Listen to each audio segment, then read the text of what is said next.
Well, it's a disaster, really. It's really just, these counter lawsuits and lawsuits over patents have been a big deal in Silicon Valley in the past couple of years. And this one was unusual because it's in the consumer space and the social networking space, which hasn't really seen a lot of this. It's mostly in the mobile space.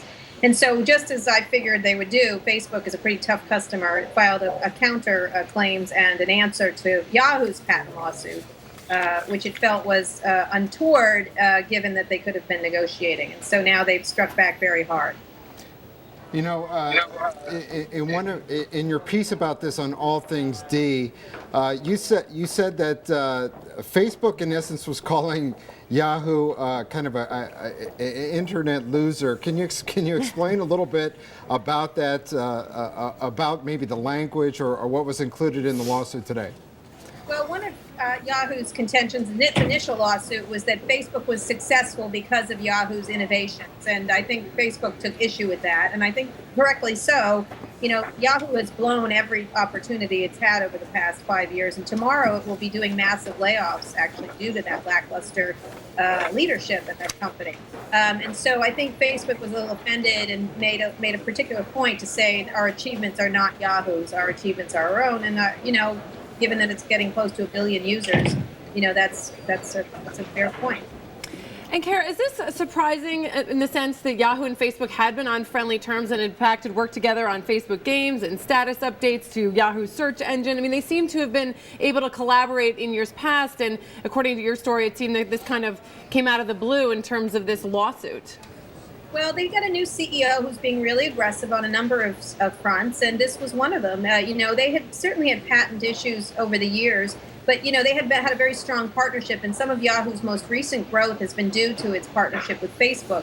And so I think it was more the way they handled this, that they didn't come to Facebook and negotiate over a better partnership and instead just waged the lawsuit. Yahoo says, of course, that it tried to negotiate, which it really didn't. Most people at Yahoo who work on the Facebook accounts that my sources say this came out of the blue to them because they were having a very good partnership. And so this was sort of a move by this new CEO, Scott Thompson, to sort of stick it in Facebook's face. And it hasn't worked very well right now. The stock is down.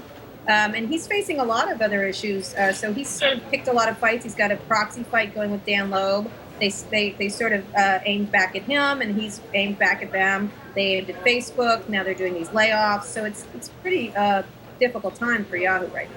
And is the timing of this significant in the sense that Facebook is looking to go public? Perhaps Yahoo thinking they could get a quick settlement, that they wouldn't want to drag this out if they're being so carefully looked at this time. I did some, checking into this online. It seems like there's a lot of people who are saying the timing of this could be very significant.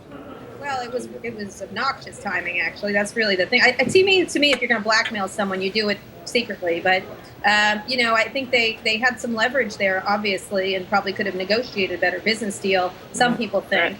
But they decided to go public with it, and clearly Facebook's not having any of it because they've just aimed back, and they're going to drag this thing off well past the IPO, which is in May. We reported that in January. But so I think it's probably not that Facebook has the time to drag this thing out for a while with its own counterclaims. And these things can go on and on and on as they've done, and that's not in Yahoo's favor. So I think Facebook has answered the problem of the IPO and Wall Street's questions about whether this is going to matter a lot because they're going to drag it out.